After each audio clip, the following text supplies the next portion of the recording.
I'm deeply, deeply concerned with the people who are manifesting men. I'm deeply concerned because because what's going on, guys?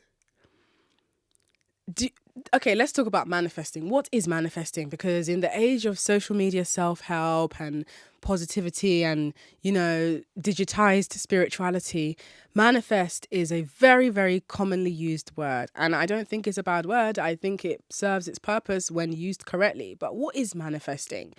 Well, generally, the definition of manifesting is really, really wanting something and constantly reflecting and meditating on this thing that you want and reaffirming to yourself that it is yours and you're going to have it, and you are getting closer and closer to it happening every day. And as part of your manifestation process, you might write down affirmations regarding the thing you want to manifest on post-it notes and stick it around your house. You might buy crystals and meditate on this thing that you deeply desire. You might go to church and pray about it. But the purpose of manifestation is to pull something closer to your orbit and to essentially create that thing out of thin air, not by magic trick, but by, in essence, like reprogramming yourself mentally and spiritually to become receptive to the thing that you deeply want. Now, you might be listening to this definition and thinking, damn, that is a lot of effort. Crystals, prayer, meditation, post-it notes, affirmations. Yes, it is a lot of effort. But, when something is big and out of reach, it's worth the energy of manifesting. But did you hear what I said? Big and out of reach. Men are not big or out of reach. And if you're saying you're trying to manifest you a millionaire, girl, you don't need to manifest a millionaire. They're everywhere. Especially if you are in a particular industry, and you don't have to be a celebrity to have access to millionaires. You could work in marketing and have access to millionaires. You could work at a music label and have access to millionaires. You could be a receptionist and have access to millionaires, especially if you work at a law firm. What I'm saying is that the idea of manifesting a man, it's a new low. And I know that sounds really insensitive, because there will be some people who will argue that, what if you have survived a series of abusive relationships and these men have worn you out, made you feel like you're never going to find love, and have programmed you to believe that this is the best you can do. And so you're left with this constant fear that you're going to repeat that situation. So you manifest and you write down in your journal that you manifest a man who is 6 foot and kind and will love you and will marry you. And you be praying on it every day and lining your crystals up in a circle and praying for that man to find you. And girl, that's desperate. Because you see that dedication you're putting into manifesting. Imagine if instead of manifesting a man, you manifested being in a room full of opportunity and success that is available within your reach. And in that same room of opportunity and success, you are also surrounded by incredible men. It's like the difference between manifesting a man directly and manifesting opportunity is that you're still manifesting yourself having the success that will allow you to be in a room full of other successful people. Because that's where I believe manifesting can be put to good use, because it's about taking the man out of the center of it and putting him in the background. Because by proxy, if you are a successful person, you're going to be around successful men. If you are being invited to red carpet events, or you're being invited to charity galas, or you're being employed to work on a team of people who are big decision makers, you've done it. You're in the room. The hardest part is getting into the room. Getting the man ain't the hard part. It's getting in the room. So if you can get in the room, everything else will happen as it's meant to, baby. Like, if you're in a room full of successful people, usually 9 times out of 10, you're a successful person as well. The 1 time out of 10 that you might not be is because maybe you're someone's plus one. And even then, to even have a network of people who you might be the plus one of, and those people are successful, you still need to have something going for you in some way. That doesn't mean that you're any less just because you're not the successful person, but it's about access. And that's why I believe if you're going to be manifesting a man, don't be doing that, because a man ain't worth manifesting. Men are everywhere. You don't need to manifest for a man to treat you well. But if you are so pressed about meeting a man who is kind and successful and generous, then let it be that you are manifesting opportunity. For example, let's manifest together. Let's manifest that we are going to be well compensated for our work. And that compensation will come in the form of cash, but it will come in the form of being invited to exciting exclusive events, right? Because that's really where you're going to meet a lot of cool people. So now your manifestation has worked because you also was working really hard, because manifestation isn't just dreaming, like it's doing and dreaming, and you're doing in the direction of the dream. So you've manifested and it's worked. You're now being invited to these really cool premieres, or you're being invited to cool panel talks, and the men in attendance happen to be cool guys, but you can't be going to these events to go and look for man. This is another thing.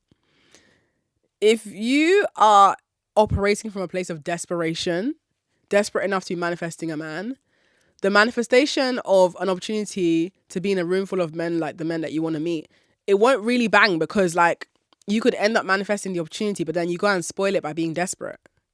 Because why I say that is, if you are in the presence of men who are successful, they're not drawn to women who are desperate. They're drawn to women who are confident in their own success. So there's a lot of work that you still need to do on yourself. And usually people who manifest men are not people that are confident in themselves. Because if you're confident, you won't have to manifest. The men will just be around all the time.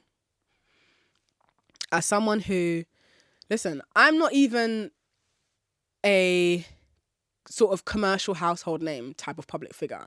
I'm more on the sort of like intellectual side of public figureness. So like basically I'm not a presenter on like a Capital or a Kiss FM. Like I'm not a TV presenter for big television shows. I'm not a musician. What I'm known for is my work in a field that leans more intellectually. So it means that when I'm invited to events, or when I'm in places where I know that people who have status are going to be, I can carry myself with a lot of confidence in knowing that you might not know who I am, but when I tell you what I've accomplished, or when I tell you what I do, you're gonna be excited to know more about me, because the success is very understated, and there's a quiet confidence that I carry, a je ne sais quoi, if you will, and I feel like if you're going to these functions desperate for a man, baby, that's going to repel it. Desperation repels it. Ooh, ciao. Another thing as well is like, you know, talking about going to events and functions, sometimes you might even get invited to exclusive parties. You know, you might have a friend who got invited to this person's house party, or you might have a friend who got invited to this launch event of this brand or whatever. And, you know, a party is for dancing. You know, a party is for enjoying and having fun. And, you know, sometimes I've been to parties where there's gorgeous women there and they're not dancing. And it's like, yo, Afrobeats is on. You're not dancing. I'm scared of you. I'm scared. Like, that's really scary. Afrobeats is on. I can see that you're Nigerian. I know that the music is sweeting you, but you don't want to dance because you're looking for man. The music is licking your bones inside out, but you don't want to get up and dance because you want to look like a high value woman with your Jacquemus bag. You're scared that if you get up and fling ass and enjoy your life and shout, hey, that the men aren't going to pick you. The fuck? Listen, do you know how many times? Listen, There was a guy. There was a guy that I dated, and when things were great, they were amazing. Like he took me to all the nicest places to eat. Like it was fun. Okay, he had a driver and everything. It was fun while it lasted. But when he met me, I was enjoying myself. I was dancing. Me and my friend, we was dancing. And me, if you know about me and how I get down, baby, I be flinging ass. I don't give a fuck about hearing Ashake come on and I'm standing still holding my bag like this, close to my chest, acting like the music isn't shaking my wig off my head. Excuse me, sorry, move out the way while I dance. The fuck? Like, guys love to see a woman who is just concerned with having fun and living her life for herself. It's a turn on because it's like, oh, she's fun, she's exciting, and she's not doing this for me to like her. They know that you're all sitting there folding your hand trying to look bougie on purpose. Like, baby, it's scary. But when you're trying to manifest a man and make yourself as available to men as possible, you end up not even enjoying yourself because you're trying to come across as this like prim and proper, because you're trying to basically market yourself to men based on what you think they're going to desire, based on what you imagine men of that caliber desire. It's like, but if you've been around them in multiple settings long enough, you know that they are just people just like you. And more than anything, people want to just chop life and have fun. So if you're capping and limiting your sense of expression so that you can come across more girlfriendy to men who you call quote unquote high value men, which that phrase is bullshit. But anyway, you're trying to present yourself as prim and proper for quote unquote high value men. That's to your own detriment, babe, because more time you still left that party without any man picking you. So you now didn't dance to Wizkid and you didn't even get anything out of not dancing. Another thing with manifesting a man and the danger of projecting all this sort of spiritualized fantasy onto meeting men is you're going to be getting got. You're going to be getting got by, you see them tarot card readers on TikTok and on Instagram. Have you ever just like randomly tuned into these tarot card readings on TikTok? Yeah. You know, when you're scrolling through and you come across a card reader and for maybe you hang around for like 2 minutes and you hear someone ask a question of like, hey, how do I get him to be obsessed with me? And then the woman's like reading the tarot card and she's like, oh, you got a 5th of wand and a pentacles of 5, which means he's going to be obsessed with you. You just keep on counting on it, baby. He's going to be obsessed with you. Don't worry. Like, or people who are paying, they are paying psychics to tell them that the man that they've been manifesting is obsessed with them back and that he's so in love with you that he can't help it. That's why he's ignoring you. I laugh, but it's not even a good laugh because this is people be getting got. People be getting got. Or the astrologers that they will pay to go and read his birth chart because they asked him what his birth time is. You asked him his birth time and where he was born, so you can go and run to the astrologer and tell the astrologer the information so she can do a synastry chart reading of both your charts and she'll tell you, see, your moon is in his 8th house, so he cannot resist you. I know he's ignoring you right now. He hasn't spoken to you in 2 weeks, but it's because he's so in love with you that you have a strong pull on him and he's overwhelmed by his feelings for you, which is why he's been ignoring you for 2 weeks.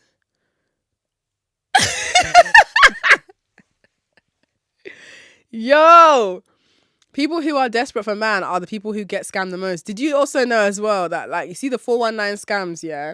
And it's not just Nigerian men that do this in Nigeria. You know the 419 scamming or Yahoo scamming, another word for it is when these men in Nigeria will like basically steal white men's pictures from the internet, create a whole fake identity, and then they'd be messaging these like lonely women around the world and getting these women to send them money. Yo!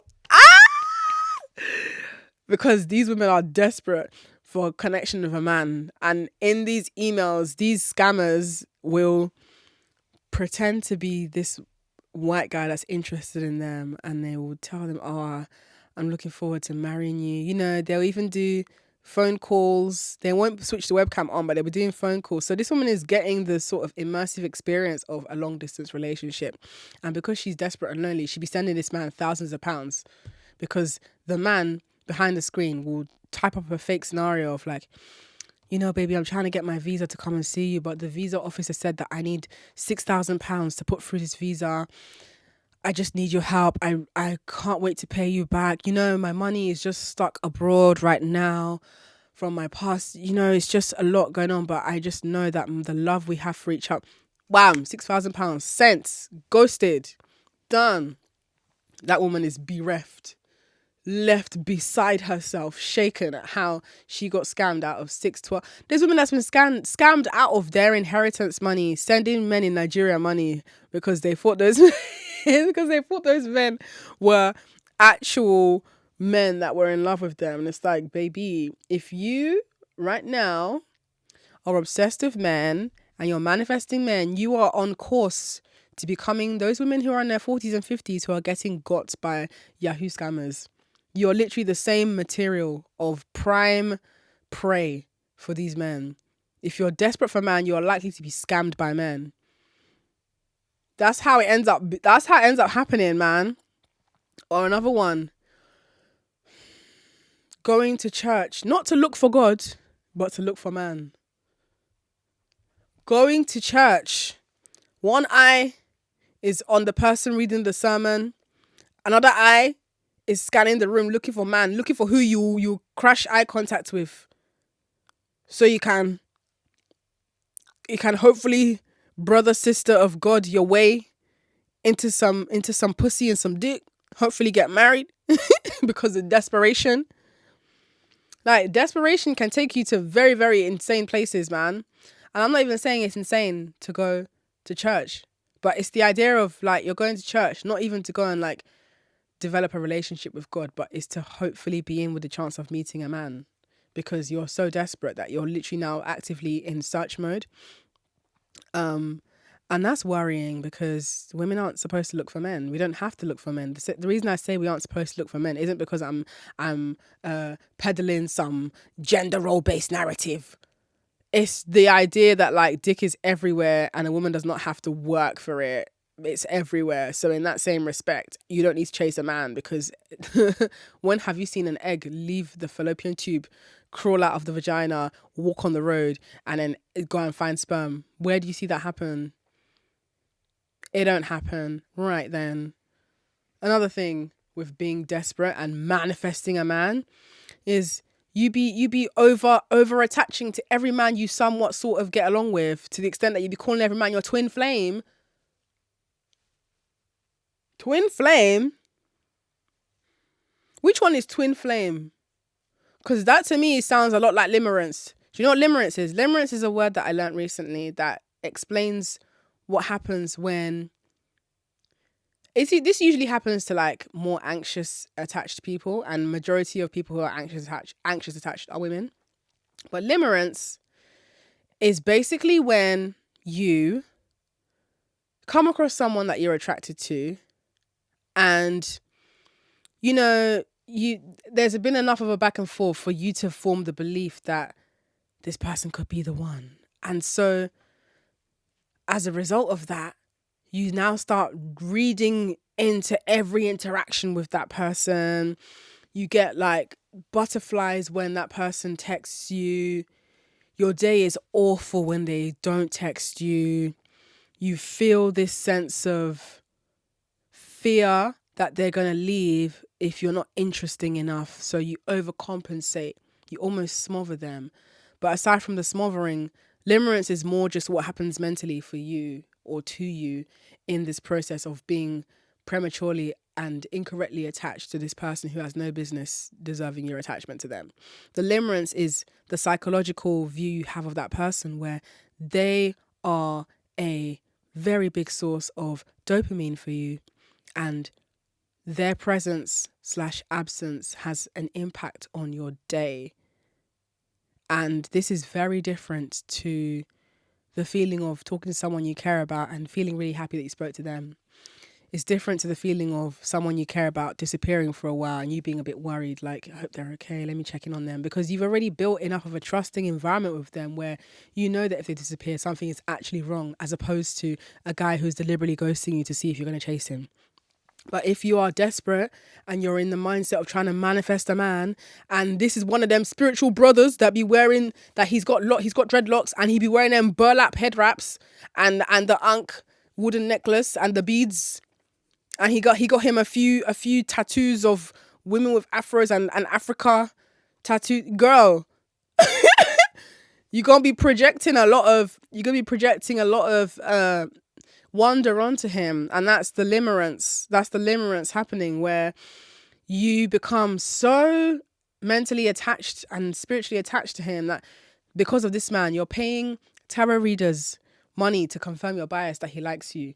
Because of this man, you're paying psychics money to confirm your bias that he likes you. Because of this man, you're paying astrologers money to confirm the bias that he in fact likes you. But if this man liked you, you won't need to pay anybody to tell you. So, I say all this to say, desperation is dangerous because it puts you in a headspace where you have to manifest things that are already there. Manifestation is reserved for things that require a lot of hard work. For example, manifesting your dream job. Your dream job requires a lot of hard work because lots of people have worked hard for it. Lots of people are qualified for it. Lots of people want it and are actively seeking it. For you to be able to land that dream job, there needs to be a succession of things that have happened by chance, but also through your own effort, but most of it by enough chance for it to work in your favor. And that's the luck that you need, and that's the manifesting of it all, because you're using everything in you to support the direction of moving towards that big goal you have. That's where I believe manifestation is deserved. And if a part of you genuinely does desire partnership with a man, and you do pray that you meet a man who's going to take care of you, let it be that what you're manifesting is being in an environment where you will end up meeting that man, rather than manifesting the man himself. Because what happens is, you now manifest this man. The manifestation materializes. Great news. The man has come into your life. You are never going to let him go. You're going to be so codependent, so attached, so obsessed. You develop a manic hyper-fixation, especially if you're someone that's anxious attached. More than likely, you probably are anxiously attached and you probably haven't worked on it, which is why you're manifesting a man. So because the manifestation took you so long and you worked so hard for it, you finally got the man. You ain't never going to let him go because you've formed the belief that because you had to work so hard to get this man, he's your twin flame soulmate and you must not let him go. So even if he's horrible to you, which he's going to be because he knows you ain't going to leave, you're going to justify and tell yourself, well, that's my twin flame, so we're going to have to work through this.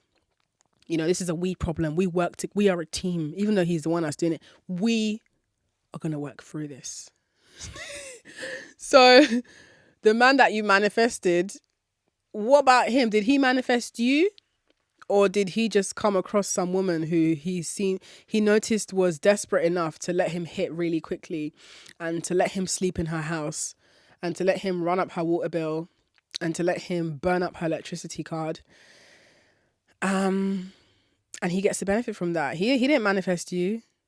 There's a lot of you where he came from. There's a lot of you because you don't make yourself irreplaceable to a man by saving him and doing life for him and taking the weight off his plate. You make yourself irreplaceable to a man by making him work hard for access to you.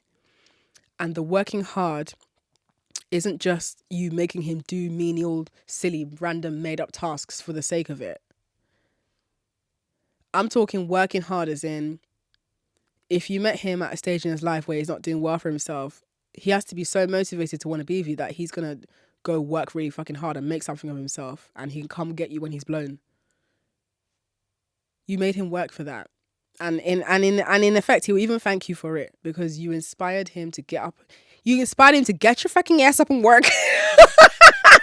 It's like nobody wants to work these days. No, but it's true though. It's like nobody wants to work for pussy these days. You inspired him. He will thank you for that handsomely. As opposed to you just manifesting a man. Why are you manifesting a man? These men are everywhere. If anything, you should be dodging about manifesting a man. My friend, go and manifest you some money. Go and manifest you some opportunity. Go and manifest you some mental clarity. Go and manifest you some hobbies. Go manifest you some friendships. Go manifest you some activities that will take you closer to who you are. Because manifesting a man is a misuse of your spiritual connection with yourself. And the moment you've manifested a man, you've put him on a pedestal above yourself because you have, in a sense, made a spiritual agreement with yourself that a man is unattainable. So you have to collect crystals and candles to attain him. In what life?